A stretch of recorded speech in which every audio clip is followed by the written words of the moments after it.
بسم اللہ الرحمن الرحیم۔ میں ہوں وکیل احمد قریشی۔ آج دن ہے 17 دسمبر سن 2025۔ دن کا آغاز، رات کا آغاز، صبح کا آغاز بس ایک ہی بات سے ہوتا ہے، وہ ہے مسلم کالونی۔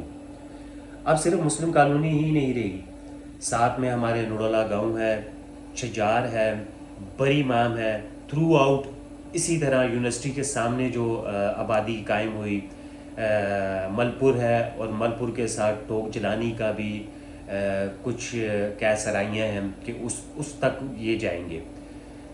آیا ریاست کس مقام پہ لا کے کھڑا کرے گی ہم جیسے غریب لوگوں کو، کہ جن کے پاس صرف ایک چھت تھی، وہ بھی ٹوٹی پھوٹی ہوئی، کوئی محلات نہیں تھے، کوئی پختہ گلیاں نہیں تھی، پانی کا انتظام نہیں تھا، بچے شام کو جب صبح اسکول سے آ کے شام کو ٹیوشن پڑھ کے یا کچھ بھی کر کے بریمام میں جاتے تھے، وہاں سے چاول لا کے اپنے ماں باپ کا جو پیٹ بھر رہے تھے، آج وہ در بدر ہیں۔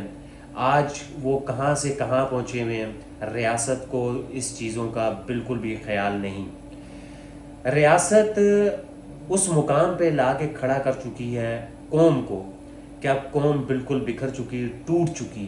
میں کہیں بھی جاتا ہوں، میں کسی دکاندار کے پاس جاتا ہوں، میں کسی گلی محلے کے لوگوں کے پاس جاتا ہوں، ان کا ایک ہی رونا دھونا ہے کہ ہم برباد ہو گئے ہیں، بہت ظلم ہے ہم پہ، ہم کاروبار نہیں کر سکتے۔ کاروباری حضرات تک بھی اس نہج پہ پہنچ چکے ہیں کہ وہ ملک چھوڑنا چاہتے ہیں۔ ملک آباد کیا جاتا ہے یا چھوڑا جاتا ہے؟ عوام، یہ قوم آپ سے یہ سوال پوچھتی ہے، ریاست سے۔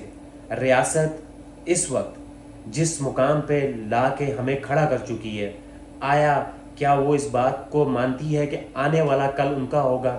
خیر، یہ علیحدہ بات ہوگی۔ میری آج جو ایک چھوٹا سا پوائنٹ ہے وہ یہ ہے کہ قومیں مل کے اپنی ریاست کو مضبوط بھی کرتی ہیں اور بکھیر بھی دیتی ہیں، لیکن جو حال سری لنکا میں ہوا، جو حال بنگلہ دیش میں ہوا، اور جو حال پاکستان میں ہونے والا ہے، خدا نخواستہ ہم اس طرف تو نہیں جا رہے۔ ریاست کو ان سب چیزوں کا خیال رکھنا چاہیے۔ ایک ادارہ ظالم ہے، سی ڈی ایس ظالم ہے، بدترین ظلم کر رہا ہے، بدترین ظلم۔ میں اس طرح سے کہوں گا کہ یقین مانے میں سوچتا ہوں یار کہ یہ لوگ سوتے نہیں ہیں کیا؟ یہ لوگ دیکھتے نہیں ہیں کیا؟ یہ لوگوں کو ان لوگوں کا دل نہیں ہے؟ آخر کس نہج پہ ہمیں لے کے جائیں گے؟ میں بریمام والوں سے، میں نڑولے والوں سے، میں ملپور والوں سے، میں شاید درے و تک سب لوگوں سے کہوں گا، آج کھڑے ہوں، اس ظلم کے خلاف کھڑے ہوں۔ آپ چپ رہے جب مسلم کالونی گر رہی تھی، آپ چپ رہے جب ہم پہ ظلم ہو رہا تھا، لیکن یقین مانے میں آپ کے ساتھ تب بھی کھڑا ہوں۔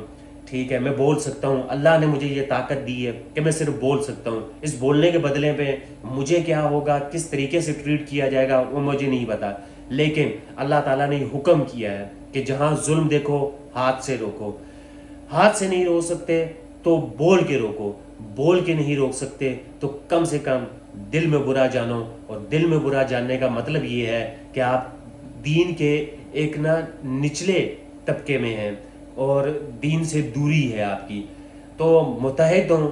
میں کسی کو انتشار یا کسی کو اس طرف نہیں لے کے جانا چاہتا، لیکن ایک بات ضرور کہوں گا کہ اپنے حق کے لیے جب تک آپ لوگ کھڑے نہیں ہوں گے، تب تک آپ کا کوئی رہنما، کوئی بھی کچھ نہیں کر سکتا۔ میں سب سے کہوں گا، یہ جتنے بڑے بڑے لوگ ہیں آپ کے ارد گرد رہتے ہیں، بریمام ہے یا ان کے قلعے ہیں، وہ قلعے ٹوٹیں گے تب بھی پتہ چلے گا کہ وہ قلعے ٹوٹتے ہیں کہ نہیں، تب پتہ چلے گا ریاست کا کہ وہ منہ زور آدمی کے منہ میں ہاتھ ڈال سکتے ہیں کہ نہیں۔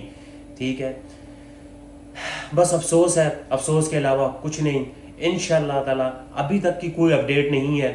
سی ڈی اے اپنے طور پہ لگا ہوا ہے اور دبا کے لگا ہوا ہے، اور بس اس دعا کے ساتھ اس ظلم کو اللہ پاک اس زمین سے ہی ہٹائے، ان لوگوں کو وہ عبرتناک سزا ہو جو ہم اپنی آنکھوں سے دیکھ سکیں۔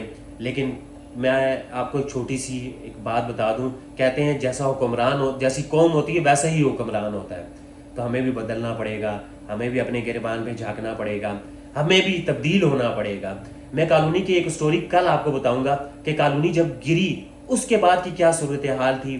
کون کہاں سے آتا تھا، کیا خریدنے آتا تھا، بلاکوں پہ کیا لوگوں کے تاثر رہے، جو لوگوں کی چھتیں تھیں وہ کہاں گئی، کیسے گئی. یہ عوام کی بات کروں گا، میں کسی ادارے کی بات نہیں کروں گا، میں ریاست کی بات نہیں کروں گا، لیکن میں لوگوں کا بتاؤں گا آپ کو کہ لوگوں نے وہاں پر کیسے کیسے ظلم ڈھائے. شکریہ، فی امان اللہ.